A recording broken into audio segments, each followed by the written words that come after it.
So, welcome back to a new podcast. First of all, thank you so much for tuning up today, and to also to many of you who have visited our YouTube website and watched my video with podcast with Kamala Kanan. I thank you for your feedback. I thank you for your comments. As you know, I am not doing it for monetary purposes. This is purely for educational purposes that I do, and because of that, I keep on, keep on learning about new stuff at that point of a day. So make sure that you like our content and share it within your community members. And I would like to have more and more people across various industries for that matter take part in the podcast. So thank you for your words of encouragement. That really helps. So we're going to start off today. First of all, a very welcome to all of you to the podcast, where the idea, as I said, is to have conversations that will go beyond titles and also to dive into real journeys, real insights, and real experiences. So today I'm excited to be joined by Vijay Kulkarni. He's a professional and I know him for a number of years now. Something about Vijay that I would like to actually share it with you. So Vijay has more than 2 decades of experience, almost 25 plus years in the IT industry. Majority of his career has been into building and managing teams that work on technical documentation, training material, graphics, publishing, UI UX, localization, and internal applications of the organization. He has been associated with large and small IT companies such as Hewlett Packard, Novell Software, and Unisys. I believe the first time I got a chance to meet Vijay was in Novell Software, and thereupon we have kept in touch. He has worked closely with teams across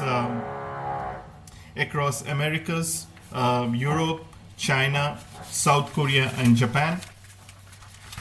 Currently, he is with Unisys, where he manages the information development and tools team.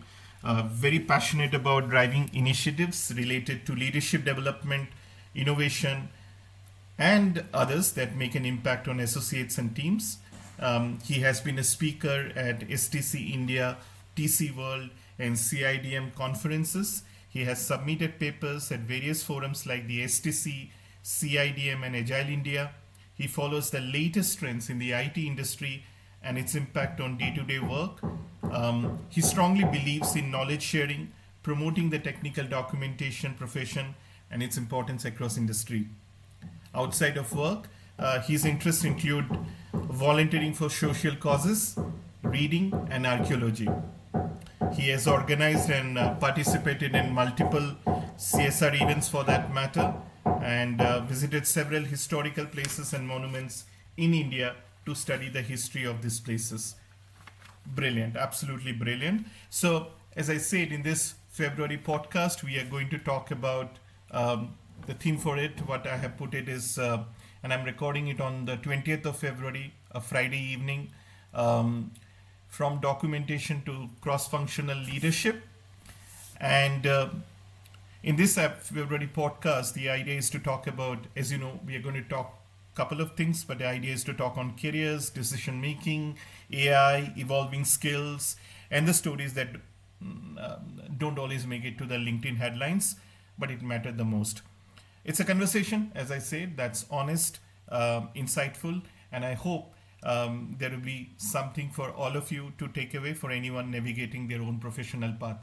I'm assuming that I will have technical writers, information developers, engineering professionals, managers, UI UX people, and all the budding people who are crazy about these days about AI, so much so that we have an ongoing AI summit happening in New Delhi. So with all these things, plug in, stay curious, and let's get started. Vijay, welcome. Thank you, Rajdeep. So, wow, uh, I'm so glad and so happy that you have included such a Such a good introduction about me. A reflection of all the 25 plus years that I have been into the industry. It's always a pleasure communicating with you, Rajdeep. So I always tell you, right, I admire your passion towards technical writing, and this podcast initiative that you have started is really nice, really encouraging. One, of course, some of us who have been in the industry are able to share through this medium, and you are directly related and connected with the professionals who are in this domain. And like you rightly said, AI everywhere. So it is on our minds, especially tech writing professionals. There is so much buzz about what would be our relevance, what would be the future, how things are evolving, and so on. So we'll definitely delve into that. I'm sure you will try to extract a lot of information through that, knowing how good an interviewer you are. And it's always a pleasure talking to you. So looking forward to this session. I will share whatever I have experienced, whatever I have known. I will hear from you. I would like to hear from all the listeners and viewers and people who are connecting to these podcasts, or your organization, or in the industry as such, because I mean, it may sound cliche that learning is continuous, but that is a fact. So we will definitely see how things evolve. There is a lot of learning that I need to do from so many people, even right until maybe today morning we had a session, so I can share some tips around that as well. So looks very interesting. And I am happy that you have invited me as a speaker here. Thank you, Happy to be Vijay. here. Thank you. Thank you so much, Vijay. So, Vijay, let's start off. So, you have, as I understand, and as I was just going through your profile and having known you for some period of time, I was just looking into it. So, I understand that you have worked across documentation, UX, engineering, and leadership roles. Now, my question to you would be to start off with, Pele, say, how did your journey begin and what key experiences shaped your career direction to what you are today? If you can start off with that. Sure. Actually, it's an interesting story, and that is why I said a recap from what the introduction that you mentioned. So I did not, honestly, I did not plan to become a technical writing professional. It just happened. So after completing my engineering, okay, so I am an engineer. I have a bachelor's degree in electronics engineering from Pune University. So I started working in a company in Bangalore. So that company built and supported software solutions for education domain. Okay, so I was part of the support team, and it involved traveling to client sites for installation, configuration, setting up the systems, user privileges, and all those things. You know how different roles are there in an education institute, and then troubleshooting, providing support tips, and so on. And then over a period of time, what started happening is I started collating a lot of information, because there used to be repetitive issues, or there used to be minor upgrades that we needed to provide. And this is during the days when we had the VSNL, if you remember, Videsh Sanchar Nigam Limited, wherein we had these dial-up connections to connect to the internet and all that. So it used to be very difficult for downloading the PDFs or accessing these documents and so on. So I used to maintain my own notes and then go and work on those steps there, or share some of these extracts to the client contacts. And then gradually I realized that from a friend that this is a separate and a specialized function in itself, which is called technical writing. Okay, so indirectly I had started doing that. I was not doing it formally as a function, as a role. That actually interested me, because I had been doing that. And honestly, I was not, I did coding for initial few months, but I was not good at it. I don't hesitate in accepting that. But I found working with these systems, configuring those, writing those steps, sharing with others, interactions, asking others, trying to share with others, uh, which continues even till now. So that interested me more, and that is how I got to know that okay, there is a specialized profession called technical writing, which is user oriented, right? So till that time I did not think about user oriented or create users or sorry, documentation or information as per user requirements and all that. But then I started thinking about that. I started reading about it, attending all these conferences, and then I came across tools like RoboHelp, FrameMaker, and then I when I picked up that knowledge, I joined a company called Everest Software, or those days it was called iCode, and there is where I got the foundation. A fantastic team there. They had, it's a product company. They had a very well established documentation team there, roles and responsibilities very clearly identified.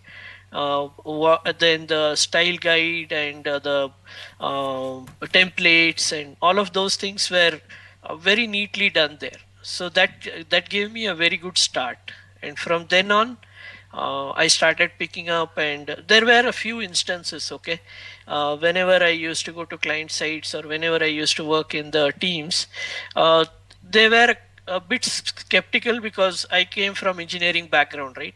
So there, the focus is not on the language part of it. So I used to feel like whenever they spoke about the technical English part of it, like say the clauses or the infinite and gerunds and those kind of things. So what I did was I decided to go for my post graduation in English, so that I have an authority, and people don't doubt about my skills or my expertise, because I was doing good in whatever I was doing. But then sometimes you need to certify, right? So that helped me to do it. And then I got my MA in English. So I had a very good combination of language plus technology. And that is where I felt like, okay, I have done technical writing. Rather, I am here and I am going to do technical writing as my career. Okay. Fantastic. Yes. And thereafter, with experience, as years went by, responsibility started increasing, onboarding new writers, helping them with all the artifacts, mentoring them, sharing inputs with the managers for their performance evaluations, me getting into hiring.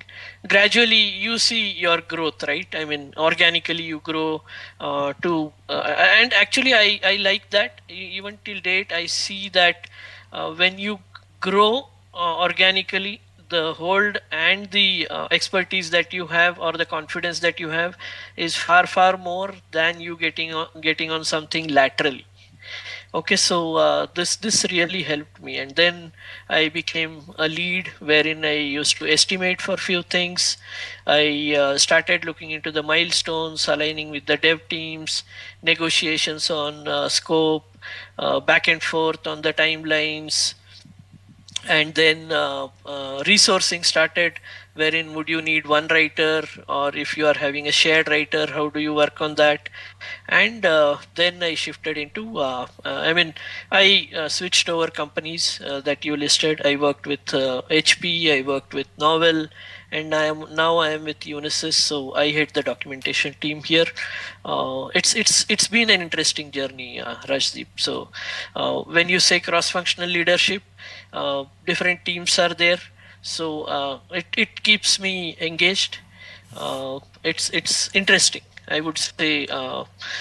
Transition, I would definitely like to see when rather even now I'm happy when I look back how I transitioned from what I was to where I am.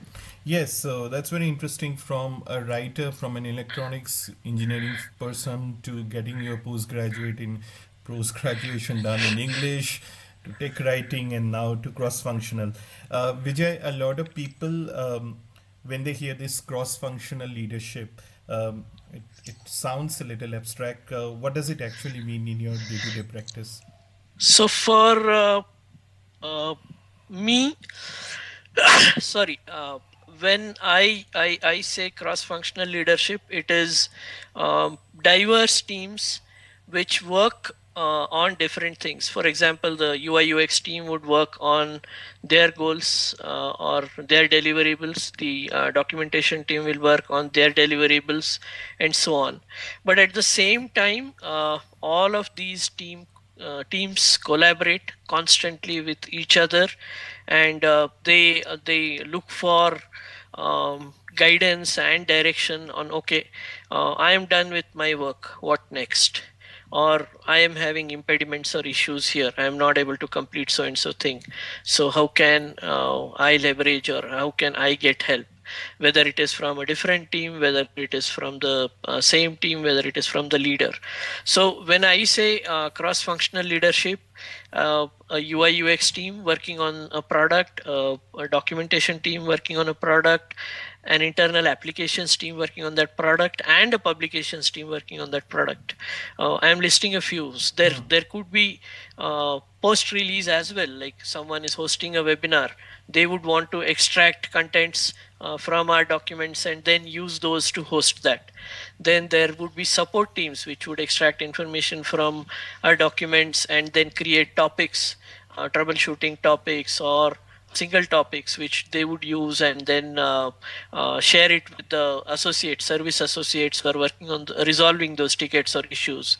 Then there are marketing people who would use this content for maybe the introduction of the product.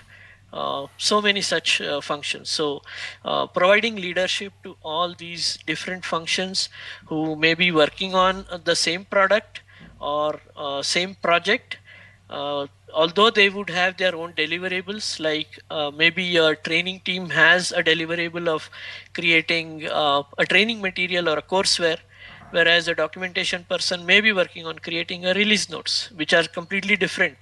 But because they are cross functions, but they are working towards the success of the same product, delivery of the same product, delivery to the maybe the same client or a set of clients or users who would refer to these artifacts or this kind of information in different ways. So that's what I mean, Rajdeep. Okay, so when you talk about a cross-function, so what I'm trying to understand is, because you already mentioned about that there are multiple, so you have documentation, UX, engineering teams. They need to work in sync rather than working in silos for that matter. Yes. As a Yes. manager, how do you ensure that? Good question. Because everyone thinks that their work is the most important. Everyone thinks they have the most challenging or the difficult situations at their workplace. Or some people, I don't blame them for that, because everyone comes with a lot of passion. Everyone is very passionate about whatever they do. That should be the best thing. So they try to focus, which we call it as silos, because they think, okay, whatever I'm doing, complete focus on that will bring out the best, right? So overcoming that, one is, of course, it's the mindset wherein we need to tell them that the way you are working, there are others also working on this product, and at the end of the day, when it goes out, no one sees whether it has come from person A or B. They look at it, it has come from organization A or B, right? So it's the organization's reputation, it's the organization's deliverable. So they need to be in sync. They need to work in utmost collaborative manner. And these maybe I may be sounding very 30,000 feet above, so I'll break it down and bring it to the ground, like what exactly I did. I still do that. So make the writing members or the UI UX members or the other functional members part of the Scrum teams. I think almost all the companies follow agile methodologies now. so I don't have to explain Mm. about basics of these. Mm. So what I insist is make the team members part of the Scrum teams, so that right from sprint planning to daily stand-ups to sprint reviews and sprint demos and everything that happens. Because what happens is they are well connected if they are part of that. They can see what is happening. They can argue there saying, okay, you had promised me, you will give me so and so input, but you have not given. And there is a daily connect there which is happening, or a weekly connect. I mean, depending on the way the team functions, but there is a regular connect that is happening. So everyone is aware of what is happening on a continuous basis. Then there are sync up meetings, regular sync up meetings that we have of the larger teams. Okay, like for example, the tools team, the documentation team, the other teams, training teams, and so on. We have at least one sync up meeting on a monthly basis where we go over everything that is happening across the team, whether it is metrics, whether the number of defects that have been raised, how many have been fixed, what are the different issues that we have come across. We collate all the information, like for instance, if we are working on an authoring tool and what are the frequently faced issues, we bring out those things so that the tools team is aware, okay, oh, these are the issues that these people are facing. And when they are equally aware of what are the release timelines, they start prioritizing it rather than me or someone else trying to push it over them saying, please fix this on priority. Of course, if there is a need, we do pitch in, but then I'm saying those silos are broken when they start looking into that, when they get the visibility and they understand the importance. And also there is a good bonding that gets created, so which I mean that breaks all that bureaucracy of, okay, have you logged it in the tool, only then I will fix that. And I'm not against the processes, but processes should be simple enough to drive efficiency, not to add more overheads and bring down the efficiency, right? So I'm talking about that part where everyone tries to do things rather than show how to do things, right? Or show that, okay, I am doing things. So these are a few things that I have been following to break these silos and amalgamate the team as much as possible, so that work continues seamlessly there. So, in nutshell, what I understood is that the idea is to align and influence these multiple teams that we are talking about, who are coming with different expertise to achieve the shared common goal or shared common outcome, rather than relying on formal authority. That's the Absolutely, that's the good. absolutely correct. Yeah. Yes. Okay, Vijay, what are some, and I'm sure there are, but you can mention what are some of the common mistakes that you have seen in new leaders when they manage diverse cross-functional teams? What are some of the obvious mistakes that you see? Again, it may sound cliche, but a good question, because I struggled with this when I got into leadership, and then over a period of time, when I started looking into what are my biases, or what are the mistakes that I am, or what are the things where I can become better and take things forward in a more efficient way, right? Sorry. So one thing is carrying a baggage. For example, if I come from say writing team, and then I start working with the UX team, or when I start working with the tools team, uh, I would try to think. I mean, I would be heavily biased with the thinking of the writing aspects part of it, which is not correct, because that's a different function, that is a different area, and the skills required there, or the people who are working there, are different. So we cannot have the same yardstick there. It has to be different, otherwise it would not have been a different function, right? So in such scenarios, what I again what I did, I'm just sharing my experiences. What I did was take an objective view. don't think that okay, you come from tech writing background or you grew from tech doc. You just think that okay, I am a manager who has come in new in this workplace, and I need to see how I can make things better, or how I can ensure problems are at minimal. Okay. I'll give an example. The UI UX team has a lot of work in the initial days because they have to create those wireframes, mock screens, and all of it. Whereas the writing team will not have much because the feature implementation has not started. The functionality is not very clear. The screens are still not completely ready, which you would normally include in your guides or the assistance material that you create, right? So at that time, if you try to push too many things on the UI UX folks and leave the writing teams unattended, it appears like okay, you are giving them a leeway and you are lenient towards them and you are pushing us too much, right? But at the same time, towards the end, the writing team will have lot of activities. So they will struggle to get the information. You need to negotiate. In some cases, you want to include some last minute notes or warnings because the issues were not able to be fixed by the dev team and they want those to be captured as documentation. So in that scenario, if I try to again push on the writing team, thinking, okay, the UI UX team has a complaint that I was lenient to the doc team. So now I need to show that I'm not lenient. I am equally focusing on both the teams. It might backfire or it might create unwanted frictions. So set the expectations correctly, set the expectations appropriately, talk to the people who are involved, saying, okay, this is what it is, this is a workflow, this is how it happens. So when there is time, involve these people in the initiatives. When there is not much time, lower the initiatives or the overheads and allow them to focus on the work related things or the more committed things like project committed things.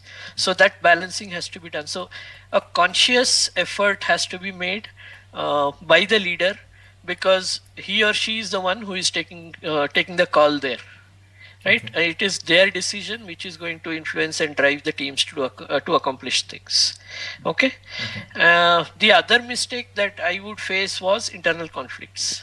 Okay, because what happens is, if there is lack of visibility, like for example, if the tools team is not aware of the timelines or the importance of certain things in the authoring environment that need to be ready for the, or the publishing team is not aware, they would take their own times in upgrading the systems, patching and all of those things, right?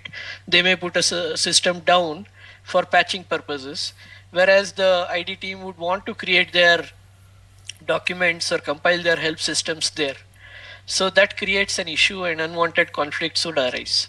So it again goes back to the earlier point where I would bring the teams together and try to give them visibility of what is happening, so they themselves would be aware, okay, I should not take the systems down during this period, and they would plan their downtime in a different week or a different month, which would not impact the work or the deliverables that the other team is doing.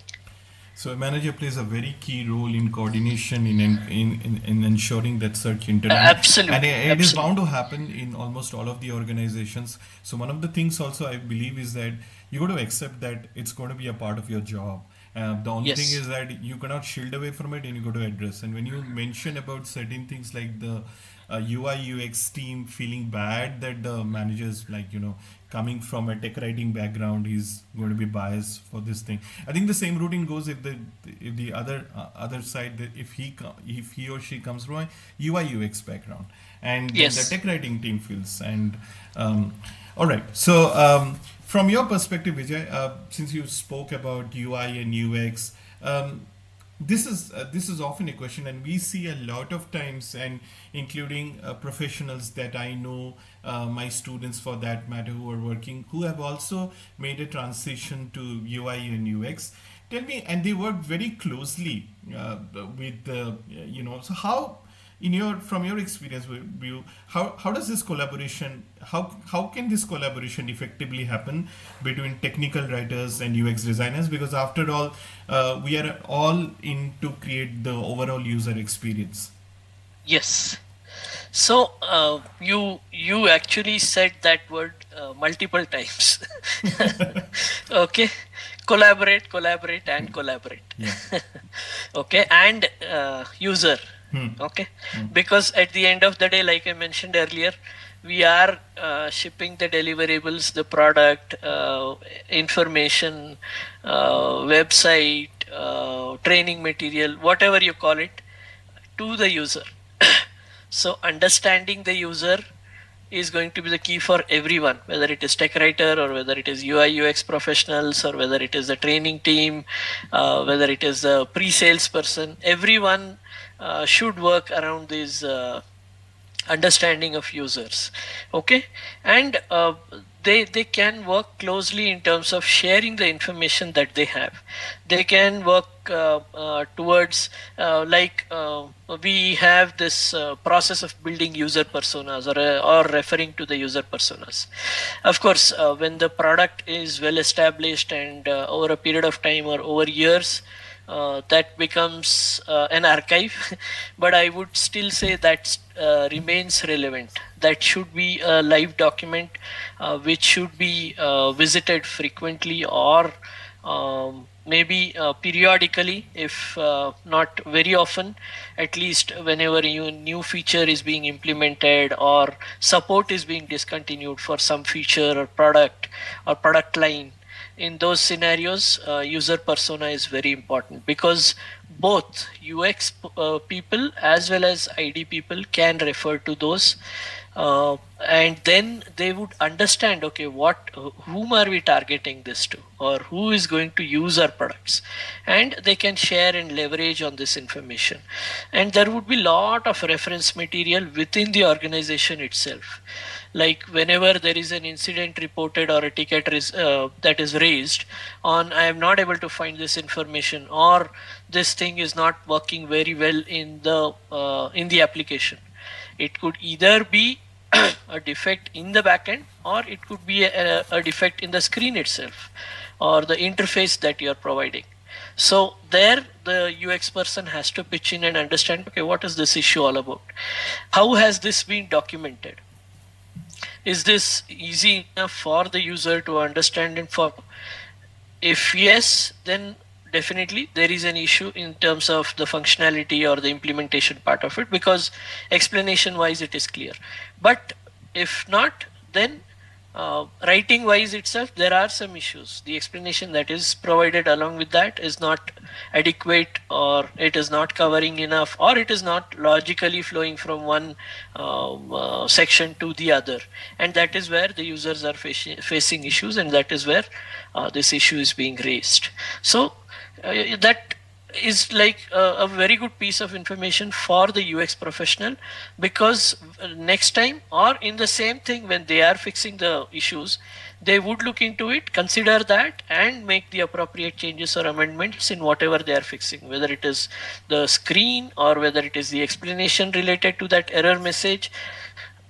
At the end of it, it is something which is visible and available to the user. So both of them have to collaborate and work towards a common goal, that okay, we are here to serve our users, and we will give what is in the best interest of the user. Excellent. Great.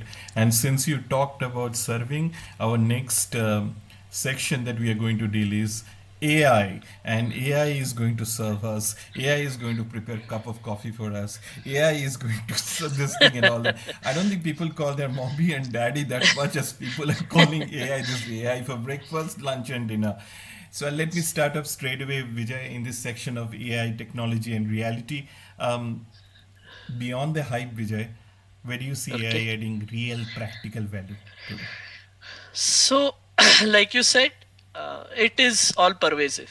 Okay, Mm-hmm. whether we want it or not, it is everywhere. And you would have heard leaders, the big wigs of the industry, whether it is IT or the globe, everyone has been talking about it, and there is so much of investment that is happening in billions and Yes, yes, trillions. we are having an ongoing AI summit happening in New Delhi, and I just read this morning that I believe Mukesh Ambani is investing some, I don't know how much, $10 billion or something like Yes. that. Oh wow. Yeah. Yes. So when there is so much of investment happening, that means it's real. Hmm. Okay. Hmm. Maybe the hype is the right word, but bubble may not be the right word, is what I feel. Okay. It is here to stay. Hmm. It is available for everyone to use. There are people who are using that. There are applications that are using that. There are companies that are building that. So definitely it's a reality. We all need to accept that rather than trying to be skeptical about that. But the hype part of it, I agree. How much, we cannot say that because it is evolving. Nobody today can or vouch saying, okay, this is what is the end, or we have reached the peak of it. Things are changing on a daily basis, on an ongoing basis. Even when you and I are talking here today, there may be some company, some some tool which would do some breakthrough or some disruption, and everyone in the industry would either try to adopt that or try to understand what is it and how to compete or do something better than that. And the beauty of it is, whatever is being created is being used for creating the next disruption. So the speed of innovation and the speed of creating things is much 10x faster, I would say, than what it was in the earlier days. And people talk about, okay, fear of job losses and all that. We need to see that things are still evolving. There is an impact on mundane things, on maybe I would say things which were done in an old fashioned way. uh, and now you would ask me what is old fashioned. So I'll give you, but there are jobs that are getting created, and they say there will be jobs created on the other side. Yeah. To give you an example, earlier, if you remember, in the banks, there would be people or peons who would move file from one desk to another, Yes. Yes. right? But with the advent of internet and cloud computing, these files are getting transferred. I mean, technologically, there is a transfer of files from one system to another, or one folder to another, or one repository to another, right? So those jobs are lost where people used to physically transfer files. But jobs got created for people to maintain the infrastructure, the cloud, the systems, the patching that has to be done there, the security concerns, the cyber security that we talk about, system maintenance. So many other jobs got created. And bankers had to get reskilled Yeah. to get acquainted with that kind of functioning of the business. Going away from those old teller way of giving tokens and then calling out the numbers. Everything shifted online. Yeah. So there are jobs that got created to maintain these online systems and all that. So I'm giving you a very simple and basic example because this is something that we have seen changing, right? We see how jobs got transformed. Similarly, on the AI front, transformation is happening, is going to happen. To what extent it will impact needs to be seen. Yes, yes. I'm very. I mean, as you say, disruption and all the. I'm more also interested in the execution part, Vijay, because execution Sure. has to be done properly. So all this disruption and Yes. all that stuff, but it is the execution where and It sounds good. Yes. yes, it sounds Yes. good. But there will be I more jobs completely created. agree. There will be Yes. more jobs created. So, Yes. um, Yes. so Vijay, where do you see, because most of the listeners that we will have are coming from a technical writing domain or technical writers we have. So I have attended couple of conferences, been part of some panel discussion, got an opportunity to actually delve into it.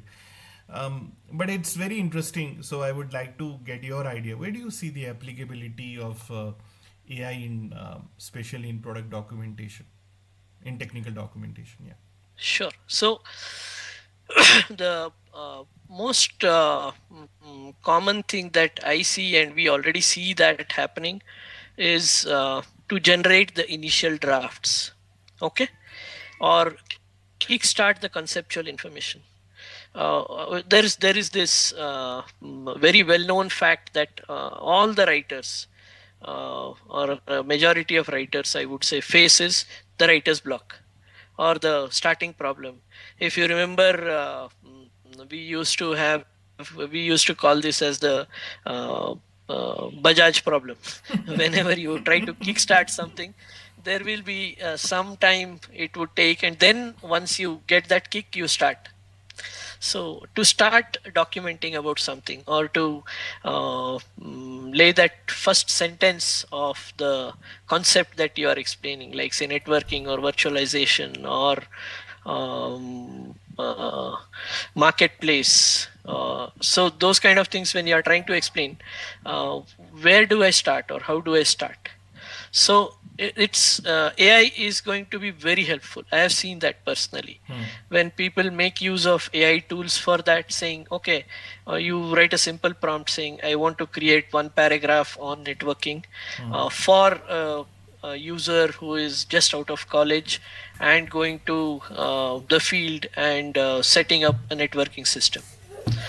So the AI will give that head start, because you know the user, you know the profile, you know the domain. I mean, you know what is going to be what should be the outcome. But you are having that problem in creating that initial draft or writing that concept. That becomes far more easier when you use AI tool, because it gives you that leverage. Rather, it gives you that first sentence on which you can leverage, build, add your way, your understanding, or your orientation, because you know the user, you know the scenario better, and then you can start tweaking and turning around. So it is that basic draft, the initial draft or the starting thing that you can create using AI. Then you can check if the information appears logically connected, if the information is cohesive enough or not. So what happens is, as technical writers, we work across multiple scrum teams. We work with different SMEs. Someone would be very good in a particular feature. Someone would not be that conversant or that expert in that, because he or she is not the owner of that feature, but they are dependent on that feature to implement another feature, or the two features are interconnected.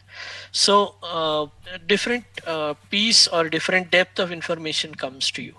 So whether they are logically connected or not, whether the flow is good or not, whether it is cohesive or not, you can check it through your AI tools. Just feed saying, okay, can you check this for a logical connection? This is the draft that I have created. Is it good enough or not? And it will give you a good summary of that, saying, okay, where there is a gap, how you can transition it, and so on. So instead of you going around yeah, 10 other people asking, okay, can you do this for me? That will create a good check for you before you send it out for the actual review. So that is one area where I see that. Then if there are too many jargons that have been used in your document, because you being a part of that team, you also get conversant with the jargon. So are you using too many jargons, or sometimes you rely on the information that has come to you from the SMEs? So are the jargons too many, and is it thinking from the is it information, is it relevant enough from the user's perspective? Just throw it in the AI tool saying, okay, just check this document for too many jargons usage, because I am targeting for so and so user.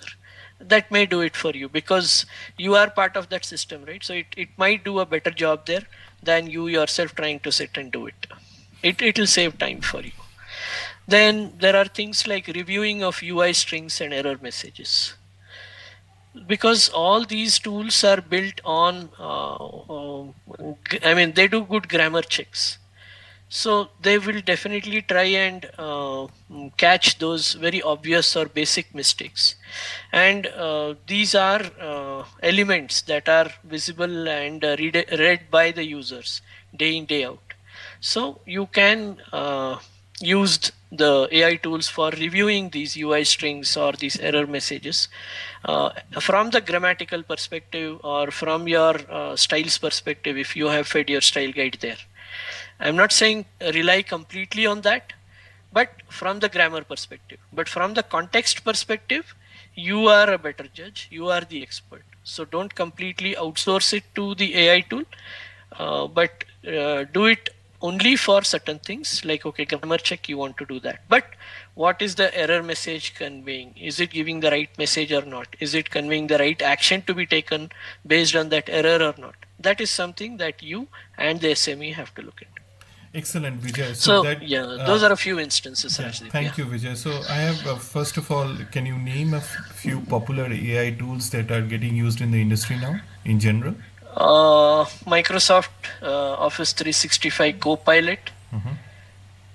Yeah, that is something that I hear, Hmm. and the enterprise edition has been really popular and good. Hmm. Then Google Gemini, again, that also is very popular. Hmm. Chat GPT again is, but I don't know because at the enterprise level how it is used, I'm not very sure about that. Uh, yeah, I mean those two directly are on top of my mind because Okay. I have seen those being used, and there are other tools like you have Cursor, but again depends on what you want to do with that. Specifically for writers, I think Microsoft Office 365 Copilot and Google Gemini have meet the requirements. At least I have seen meeting those requirements in the scenarios that we try to work on.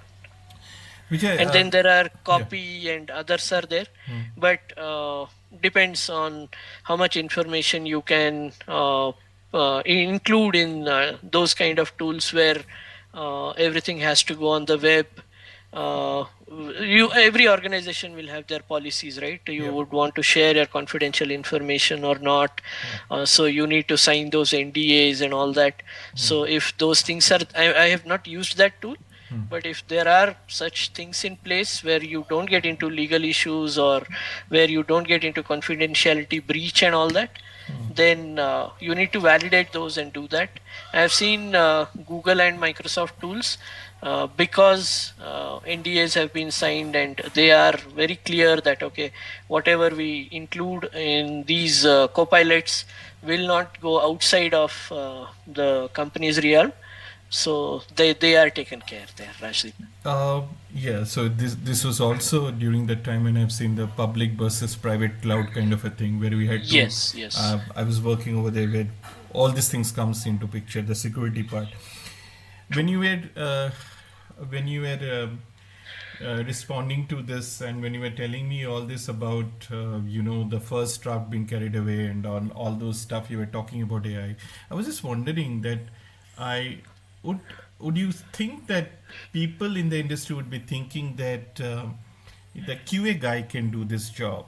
If we have set up an LAM model, the QA guy can do this job. That can be an add-on job for a developer to do. I mean to say documentation. Why would we need a technical writer for that? Okay, so that option was always there, right? Do you think we create information from the air? No, right? We No. get it from the SMEs. Yeah. The architect was always there, the developer was always there, the tester was always there. So if they did not do it that time, do you think they may do it now? Because they are specialized functions, they are specialized roles, they are specialized skills. So they would like to focus there, they would want to do those things rather than sit and create a release notes or a user guide on that. Of course, they can work on creating the initial drafts, but the expertise or the outside in view that a technical writer brings is very, very unique and different compared to what an architect or a developer or a QA person will have. So the QA person's primary focus would always be if there is something that is broken. If there is something that is broken, constantly they would look for things that are not functioning, or constantly there are things they would look for things where it is supposed to work in ABCD way, but it is behaving in ADCA way. right? So they would try and identify the gap and just highlight that.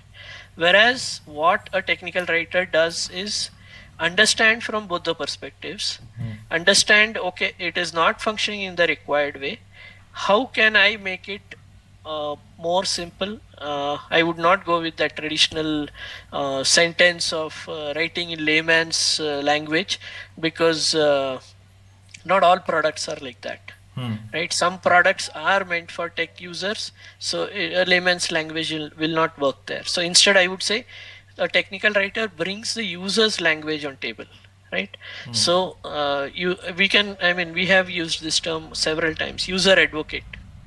Right, in the tech industry we hear that, techcom industry we hear that often. So we are the user advocates. So just giving an additional tool for someone who does not have that perspective is not going to help. They will need to develop that perspective, they will need to understand that, and then they will have to do that, which has always been the case. They are associated with the product, they know the test cases, they know the functionality, they do have the specification documents, requirement documents, flow, everything is available to them. If they are not doing it now, I don't think they will, because they will use their AI skills to make their things better. How can I use for being a better tester or creating a better test environment in my place, instead of they sitting and creating a user documentation? That's my perspective. Rajit. True. Um, we talked about things that we want to automate. Can you also tell me what you believe should not be automated, even with advanced AI tools in the coming days?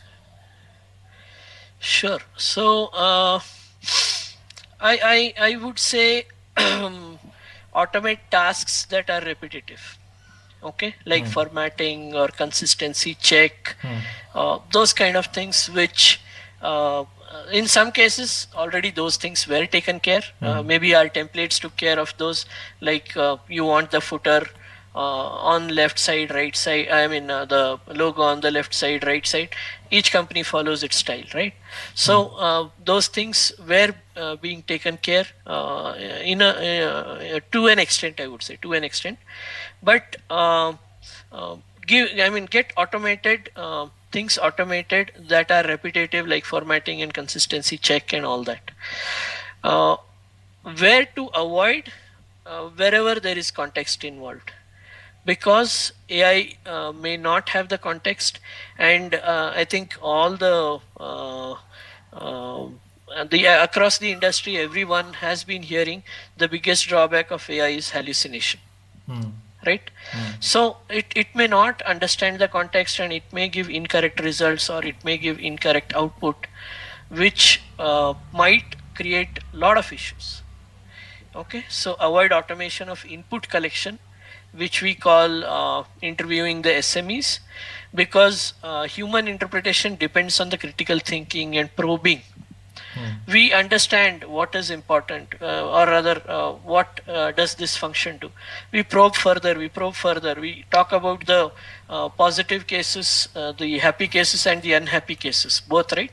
If the input is provided correct, how the flow would be. If the input is incorrect, how the flow would stop, and what the user needs to do after that. What is the subsequent action?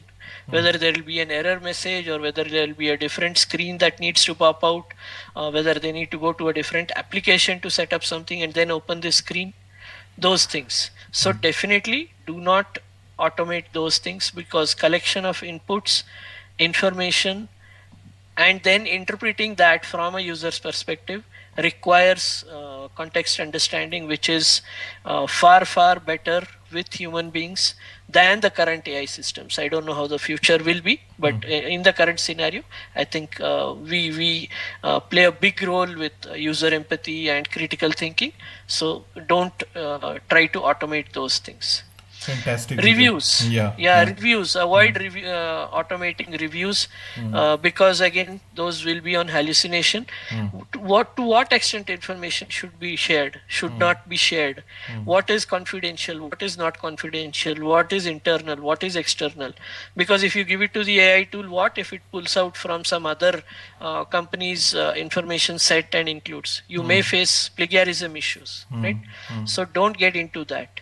And then there will be legal things which you need to be very careful about. Like I said, on the confidentiality part of it, don't try to automate those kind of things, because that can lead to lawsuits and other severe implications. So be very careful of using AI in such areas. I would Fantastic. not say don't use at all, but use it judiciously. Use it judiciously, ladies and gentlemen. You heard it from Vijay first. So the thing about what I would like, oh, Vijay, you said a lot of things, a lot of valuable pointers. What I would like to AI, what I would like AI to say sometime is, I don't know. You figure it out yourself. So so that would be interesting. Well, Yes. we are actually going a little. Okay, we're running out of time also. But Vijay, quickly after the AI part, let's talk a little bit about business people and leadership decisions. So you do a lot of research forecasting, you do a lot of optimization, and often there are, when you decide to actually go on with the product roadmap, let's say for another year or so, you come across the devil in the, that the devil in the room is the budget, are the budget constraint. So what I Yes. would like to hear from you, Vijay, is, tell me, how do you approach this? So, as we are running out of time, I'll try and Yeah.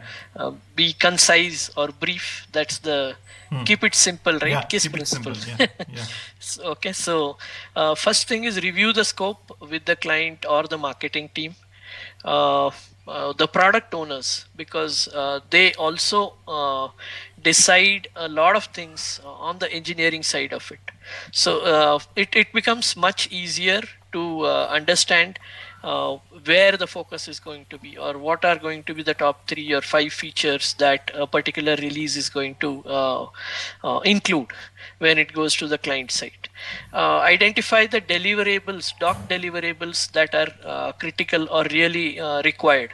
For example, deployment may be more crucial or critical because your field person himself or herself is going to do the deployment.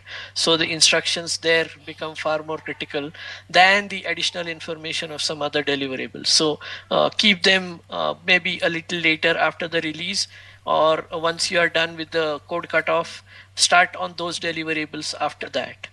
So that prioritization and scoping, that becomes very important. Then negotiate either on timeline or value that you would provide. Now, what I mean here is, do you really want to focus only on the information that is going in, or do you want to look into the value part of it? Like, for example, instead of explaining some configuration or procedure which involves some 2 pages steps that run across 2 pages, if there is a video that can be created for, say, 2 minutes, and that is going to simplify things and make a bigger impact, prioritize that. Or if the users are very keen that, okay, continuation has been the guides that I have been using, that's the most frequently used doc, focus only on that part of it. So those are the kind of things that I have been doing. And sometimes you just work backwards, because if you try to do all these math and you go with all the spreadsheets and everything, it just it just gets shot down because of the golden words that you used, budget constraints, Yeah. right? Hmm. So just look at the plan that either the marketing team or the account representative has brought, saying, okay, this is the timeline that we are looking at, and these are the 2 important things that the client is looking at. Maybe a bank which wants, a simple example, a bank may want to get it mobile enabled, or they are trying to build an app and you just have to provide supporting documents for that. All the other things don't matter. So just see what the dev team is doing, work your timelines on the backwards, align with them, so that internally there are no issues. and utilize your resources or writers on the other side, maybe other projects or other initiatives that you can run, instead of spending too much time on the planning part of it. So it all depends on what is the budget as well as the budget constraints, and what are the most important things, Rajdeep. Fantastic, Vijay. I wish we could go on speaking you. I'll get you for another podcast, but I don't have a coffee for you, but I do have a rapid fire round for you, Vijay. So, let's start off straight away. One skill every tech professional must develop today. Be adaptive to change. Okay. We live in the world of VUCA. I'm sure you would have heard this term: volatility, uncertainty, complexity, ambiguity. In fact, we live in this with this term. Okay. So be adaptive to change. I thought for a moment it was marriage. Anyway, so, all right. Second, one leadership mistake. I sorry, I can't say that because my wife will listen to this podcast. So also mine, but I'm not. I wasn't talking about mine though. Anyway, so one leadership mistake, Vijay, people should actively avoid. um, Over promising, whether it is to your stakeholders, whether it is to your teams, whether it is to your families, whether it is to yourselves. Excellent. Please don't over promise. Yes, and please, when you're releasing the offer letter, also don't over promise. All right. One industry trend that genuinely excites you. AI. Fantastic. One book or a software you would recommend to aspiring readers or anyone who's listening? Mm, Actually, a lot many, but those that come on top of my mind. Getting Things Done by David Allen. Recently, we had a session on being more organized, avoiding procrastination, prioritization, and so on. So he explains all this very well, because you mentioned aspiring leaders. Yeah. I think that is a good book, Getting Things Done by David Allen. Then Five Dysfunctions of a Team by Patrick. I don't remember the second name. Again, this is for the dysfunctions that exist in a team. We talk about conflicts and frictions, and one team trying to overscore on the other, or each one taking a different direction. And so basically, aspiring leaders need to focus on building their teams, right? So I think this is a good reference book. And one philosophy or gyan of my 25 plus years is, I do enjoy this job. It is very satisfying, gratifying, but you would have heard this again, many of you. It's a thankless job. Because in some cases you need to convince the users, in some team members, in some cases you need to convince the clients, in some cases you need to convince your boss. Somehow you need to do that balancing act, and at the end of it, what you see is, okay, uh, either people say thank you, or they think, okay, anyhow he or she is doing their job, so is there a need to say thank you, right? Yeah. So I'm not having any angst, or I'm not bringing out any emotion here, but that is how it is. So you need to learn to work and self motivate yourself and do things, even if people don't come back to you acknowledging that, because at the end of the day, you are working as a facilitator. They are doing something, they want to be successful. You want to uh, clear those impediments for them, so that you are doing your job. That's your job, right? So this is very well explained in a book called Leaders Eat Last. So this is a gift that I had received from one of my ex-colleagues. So it's a nice book. I think it's from Simon Sinek. Explains this concept very well, like leaders eat last. So that is one book that I would recommend. Software, there are plenty, Rajdeep. I mean, nowadays you just go to Google, not even Google, Google AI mode, and that lists thousands of tools. Yeah. One that I have heard from the recent session that we had, I spoke about procrastination, prioritization, and getting things done right. Right. There, they spoke about Microsoft's To Do. There is a tool called To Do, Okay. Microsoft To Do, which is a good one because Okay. that helps you to lay out what are the different tasks that you have, the timelines, and play around with your personal tasks, project tasks, aspirational tasks, and all of those things. A good tool. Yeah. So I just don't like when people, or I just hate when people say we are bored and we don't have anything to do.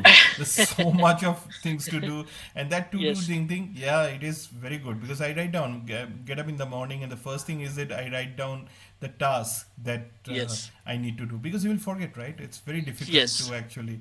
Yes. Vijay, you have mentioned And that. I am a traditional man. I mean, last line, Yeah. I spoke about all these Microsoft To Do and tools and all those things, but I come from the time when the internet was still dial-up connection. So I still use diary and pen when I go for meetings. I make notes. So that continues. Yeah, That see, Vijay, continues. that's the something that I was speaking the other day at Power School for a panel discussion enabling AI and all. And I said, look, you have coffee vending machine over here, so you might get a taste of it.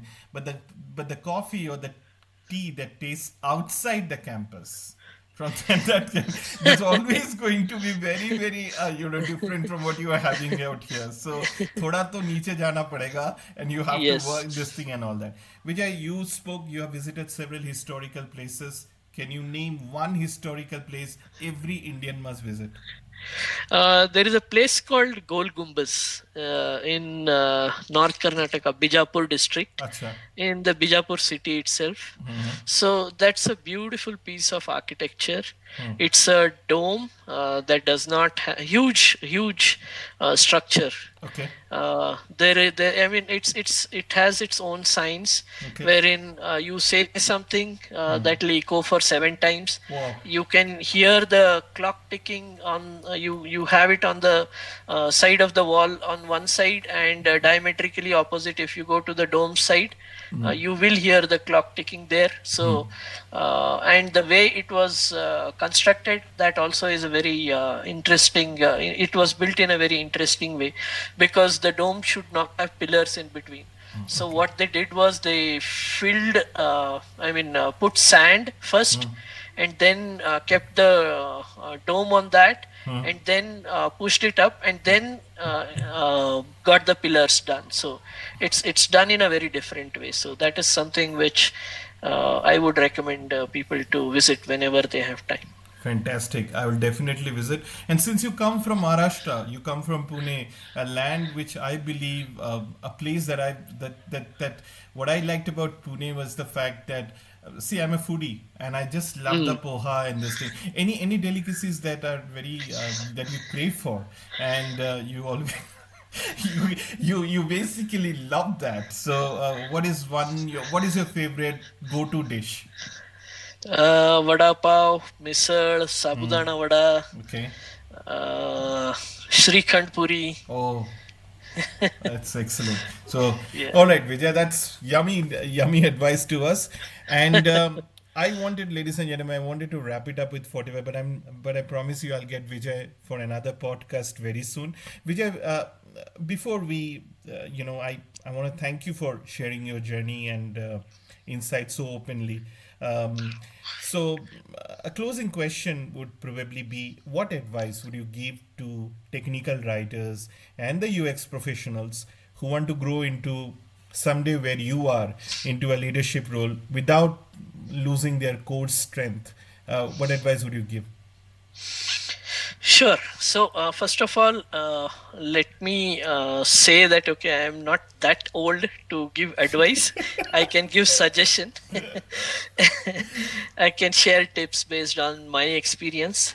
So, one is things are changing rapidly. No need for me to get into the details because last 1 hour we have spoken about that.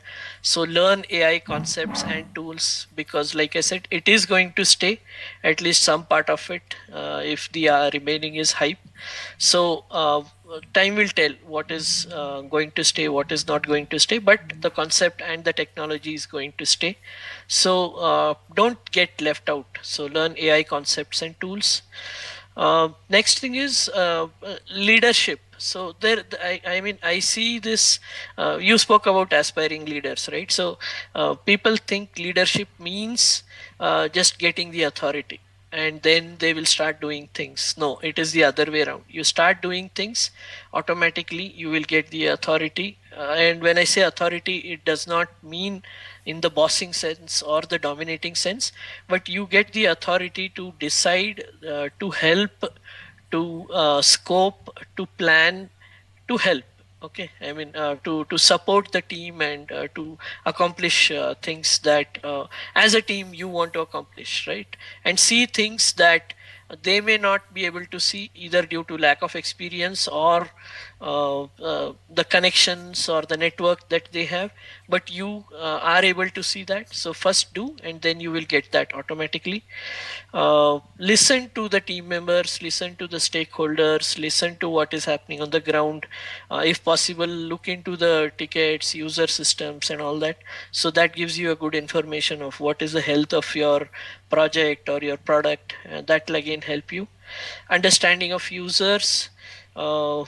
Because that is the core of tech writing and user experience, so definitely don't miss that. The more you understand about users, the more demand you will have within your organization. People will start approaching you. And what is becoming more and more relevant and important because of the advent of AI and its spreading across is domain understanding. Because basic things like grammar checks or copy editing and all that, most of the AI tools are doing or will be doing the way things are going. So your value is going to be through the domain understanding, through the knowledge about your users, and the network that you have or the connections that you have with your SMEs and the teams with whom you are working. Those are going to be very, very critical for your success. Fantastic, Vijay. Thank you so much, Vijay. Just as Vijay said that he is not that old enough. So, guys, I'm also not that old enough. But whenever I have any podcast or I have a conversation with anyone, I just tell those people who come across to me, and whether I get a lot of calls, and not only for technical writers, there are people who are looking out for jobs in multiple streams for that matter. Proper attitude is very important. I hate when people when someone calls up and I said, "What are you looking out?" They said anything. No, anything cannot be a job, and you got to understand. I could be that person who can offer you a job. So it is important to be at the same point of a time. To know that when you are calling up someone, you need to know that this could be one chance for you to actually, you may be talking to a recruiter who might offer you something. So attitude is very important, and the most important thing, Vijay, I'm sure that was 25 years ago and it is today also with me, with you, is willingness to keep learning. That's Yes. very important. Yes. I believe that the more you read, the more you write better, and the more you write better, the more you earn. At the end of the day, what I'm trying to say is that willingness to keep learning is very, very important, Very, very and important. that's something that. And the day you think that you have known everything, oh my God, I think you better visit some. You better get a cross check and all that sort of a thing, Yes. because Yes. I don't know how many lives will be required for us to know something or everything for that matter. So true. Yeah, thank you, Vijay. And to everyone listening, I hope today's discussion gave you something to reflect on, whether it is a new perspective, whether it was a moment of clarity that you got it, or simply the reassurance that you are not alone in figuring things out. If you have enjoyed this episode, do share your thoughts. You know where my email address, our YouTube link is there for you, or pass it along to someone who might find it useful. And feel free to reach out if there is a topic or guest that you would like to hear next. Until next time, stay curious, stay grounded, and keep building your story. Thank you so much, everyone. Thank